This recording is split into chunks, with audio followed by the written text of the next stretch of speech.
करके अब भगवान ने जिस चीज को जितना जितना भी सामर्थ्य दिया है उस सामर्थ्य का प्रयोग समाज के उत्थान के लिए सिखों की तरह। कई आदमी मैं देखता हूं, कोई समाज का आदमी अध्यक्ष बन जाए और बन जाए, आजकल ये सोशल मीडिया का बड़ा चल पड़ा, कमेंट डाल देते हैं, क्या किया इसने समाज के लिए, क्या किया इसने समाज के लिए, क्या किया इसने समाज के लिए। अरे भाई, तू कमेंट डाल रहा है, तूने इसके लिए क्या किया? इस बात में स्वामी कल्याण देव जी एक बात कहा करते थे। सन 1987 में मुझे जांगड़ा सभा का अध्यक्ष बनाया, बसई रोड पर अपने गुड़गांव में छोटी सी धर्मशाला है, उसके अंदर फैसला हुआ। मैं तो चाहता भी नहीं था, समाज के लोगों ने कहा नहीं आपने ही संभालना। तो मैं उस दिन वापस घर नहीं गया, मैंने घर पर फोन कर दिया कि मैं मुजफ्फरनगर जा रहा हूं और मैं सीधा स्वामी कल्याण देव जी के पास गया। उस समय उनकी 104 या 5 साल की उम्र थी, 128 साल वो जिए। मैंने कहा स्वामी जी, मेरे ऊपर समाज ने एक जिम्मेवारी डाल दी, तो मेरे लिए कोई विशेष मार्गदर्शन बताओ, मैं क्या कर सकता हूं समाज के लिए। उन्होंने 2 बात कही। पहली बात, उन्होंने कहा कि जो भी जांगड़ा हो, धीमान हो, पांचाल हो, सुथार हो, टाक हो, कोई भी हो, वो तरक्की करो और अपने नाम के पीछे शर्मा जी लगा लेता है। तरक्की करो और ब्राह्मण के खाते में डाल दो, तुम्हारी रोकड़ खाली पड़ी है।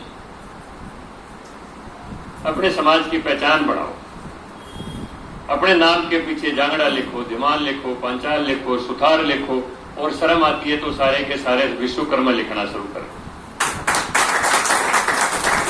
लेकिन अपने समाज की पहचान बढ़ाओ, उसको मर्ज मत करो किसी के अंदर। विश्वकर्मा अपने आप में श्रेष्ठ है, उसको कोई छुपाने की जरूरत नहीं। ना वो जराइम पेशा कौम, ना कोई चोर उचक्की, उनको कोई किसी से शर्म करने की जरूरत नहीं। और दूसरी बात, भाई शर्म कर लो। वो बादरगढ़ में हमारे 2 बुजुर्ग थे, तो दोनों भगवान को प्यारे हो गए, रामेर और गोपीराम। वो दोनों ट्रेन में बैठ गए दिल्ली के लिए। दोनों की टेरिकोट की धोती, टेरिकोट का कुर्ता, अच्छी बढ़िया जैकेट, बाटा की जलसा की जूती। और सामने एक लाला जी बैठे थे कि व्यापारी हैं ड्रेस से, तो लेकिन बढ़िया की रिजेम्बलेंस अलग होती है, उसकी चेहरे से पता चल जाता है ये बढ़िया, लेकिन बढ़िया नहीं है ये। तो उसने पूछा आप कौन मर्द हो? तो रामेर जी कहने लगे हम तो पंडित जी हैं। तो लाला जी ने क्रॉस क्वेश्चन कर दिया कि कौन से पंडित जी हो? तो गोपीराम कहने लगे भाई रामेर भगत तो बता दे खाती है ना, और पूछेगा। छुपाने की कोई कोशिश कर लो, छुप भी नहीं सकता है, इसलिए क्यों छुपाए, जरूरत भी नहीं। एक बात स्वामी कल्याण जी ने ये कही कि अपने समाज की पहचान बढ़ाओ। दूसरी बात, उन्होंने एक बात कही कि अगर कौम के प्रति किसी को भक्ति देखनी हो तो यूपी के जाट से सीख लो। चौधरी चरण सिंह ने आज तक किसी जाट की कटी उंगली के ऊपर पेशाब नहीं किया है, लेकिन चरण सिंह के खिलाफ एक शब्द बोल के दिखाओ, वहीं पर कत्ल कर देंगे। उसका बेटा महानिकम्मा आदमी हो भी चरण सिंह के नाम पर कितने दिन तक चुनाव जीतता रहा, कभी भी उसके खिलाफ एक बात नहीं सुनेंगे।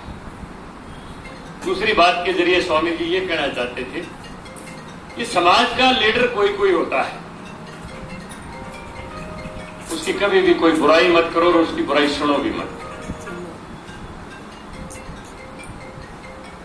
इसलिए घर छोड़ के संघर्ष करना कोई छोटी बात नहीं होती है, और सब एक जैसे नहीं होते, कोई ना कोई कहीं ना कहीं किसी किस्म की कमी भी हो जाती है किसी में।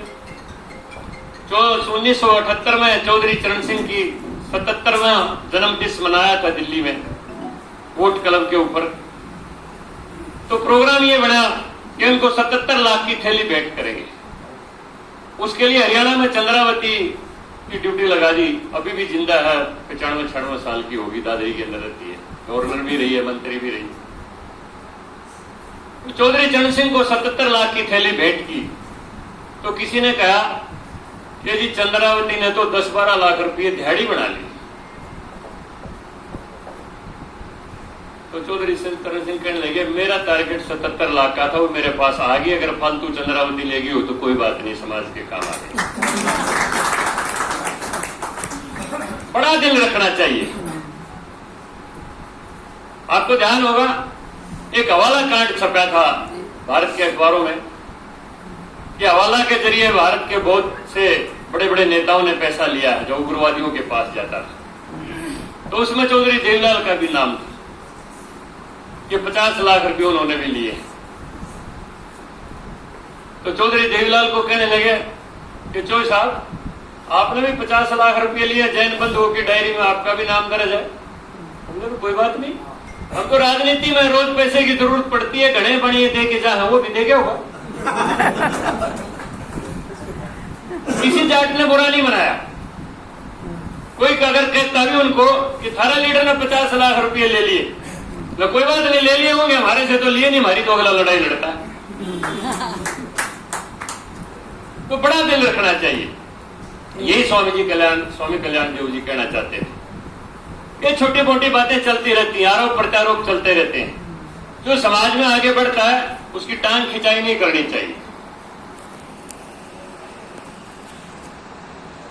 इसके लिए कितने उदाहरण दिए जा सकते हैं, लेकिन मैं यहीं पर अपनी बात को समाप्त इसलिए करता हूं। आप भी काफी देर से बैठे हैं और हमारा भी आज सत्र समाप्त हो गया, वरना रोजाना शाम को तैयारी वीर फिर सुबह भगत से उठ के भी जाना। मुझे भी अच्छा लगा आपके बीच में आके, समाज के बीच में जाके अच्छा ही लगता है। तो मैंने जो आप सबसे बात कही, पहली बात गैरीबाल्डी का वो सिद्धांत, सुख सुविधाएं से कोई मंजिल नहीं पाई जा सकती। जिन लोगों ने भी तरक्की की है उनकी शुरुआत को देख लो कहां से की है। जो आदमी शिखर के ऊपर बैठता है तो चढ़ाई तो पहली सीढ़ी से शुरू करनी पड़ती है, एकदम शिखर पर नहीं जाता है कोई। इसलिए पीछे का संघर्ष देखो और उस संघर्ष की कदर करो, टांग खिंचाई करने की जरूरत नहीं।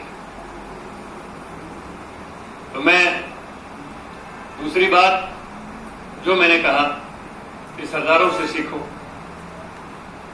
कि बाहर लड़ाई लड़ो, अंग्रेजों से लड़ो, मुसलमानों से लड़ो, अपने खालिस्तान के लड़ो और लड़ो, कहीं लड़ो, लेकिन जहां समाज का काम आ गया सारा अहंकार त्याग के जूतों की जगह बैठो।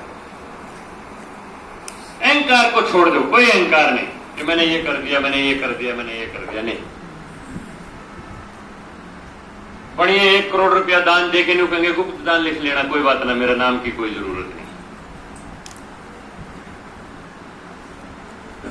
तीसरी बात जो मैं चौधरी चरण सिंह की कह रहा था, जो स्वामी कल्याण देव जी ने कहा कि अपने आदमी की बुराई करो भी मत और सुनो भी मत, क्योंकि एक बार सुनने का चस्का लग गया तो फिर करना भी शुरू कर दो, इसलिए सुनो ही ना। मेरे पास बहुत आदमी आते हैं, कहीं से बात शुरू करते हैं, मैं उनको कह देता हूं भाई तेरा काम आया है वो बता, इस जिक्र को छोड़ दे। मैं सुनता भी नहीं कभी, क्यों? हमारा स्थान ही नहीं है वो किसी की बुराई करे या सुने। फिर हम किस लिए भारत के उच्च सदन के मेंबर हैं अगर हम निंदा सुनने लगे? इन सब बातों के ऊपर ध्यान करते हुए मैं पुनः भाई रतनलाल जी को शुभकामनाएं देता हूं कि वो